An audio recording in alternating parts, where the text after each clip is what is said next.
সময় কম, তাই দ্রুত টিম নিয়ে বেরিয়ে পড়লেন সাদা পোশাকধারী র্যাব সদস্যরা।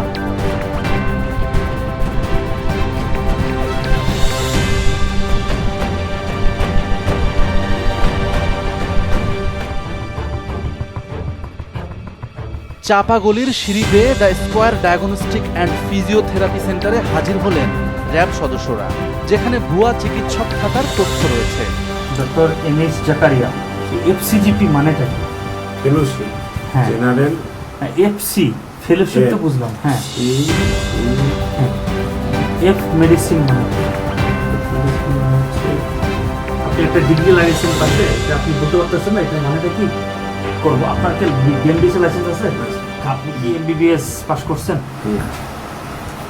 আপনি কি ডক্টর? চিকিৎসক পরিচয়ে অনিয়ম জালিয়াতির কোনোটাই বাদ রাখেননি এইচএম জাকারিয়া। এই ডিগ্রিগুলো কি করেছেন আপনি? নাম পদবি আর আইডি কার্ডের বাহার, যেখানে সাংবাদিক, মানবাধিকার কর্মী, চিকিৎসক কোনোটাই বাদ রাখেননি জাকারিয়া। জয়েন্ট স্টক থেকে লাইসেন্স নিলে তো ডাক্তারদের সার্টিফিকেট দিতে পারে না, এটা বিএমডিসির সার্টিফিকেট লাগে। ডিপ্লোমা ইন প্যারামেডিক্স, মেডিসিন এবং নার্সিং বিষয়ে কয়েকশো শিক্ষার্থীকে সনদও দিয়েছেন। একবার ভাবুন কি চিকিৎসা সেবা দিয়েছেন তিনি। ইনি যে ভুয়া ডাক্তার, এটা জানেন আপনারা? এটা আগে শুনলাম, উনি তো প্রতারণা করে যাচ্ছে আমাদের সাথে। সেদিন অভিযান নিয়ে টিম সার্চলাইটের মুখোমুখি হয়েছিলেন র্যাব কর্মকর্তা মেজর সাকিব।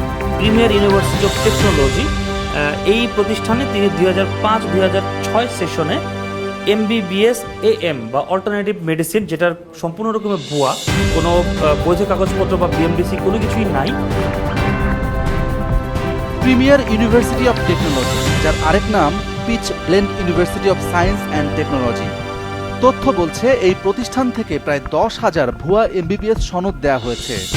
ডিগ্রির জন্য শিক্ষার্থী প্রতি 10 লাখ টাকা করে নেওয়া হয়েছে, যার মোট পরিমাণ 1000 কোটি টাকা। এর বাইরে বিসিএমডিসি লাইসেন্স এবং মেডিকেল সহকারী বানানোর জন্য বাণিজ্য হয়েছে প্রায় 500 কোটি টাকার। আল্ট্রাসাউন্ড রিপোর্টে যেটা হচ্ছে সেটা হচ্ছে অ্যাপেন্ডিসাইটিসের লক্ষণ আছে।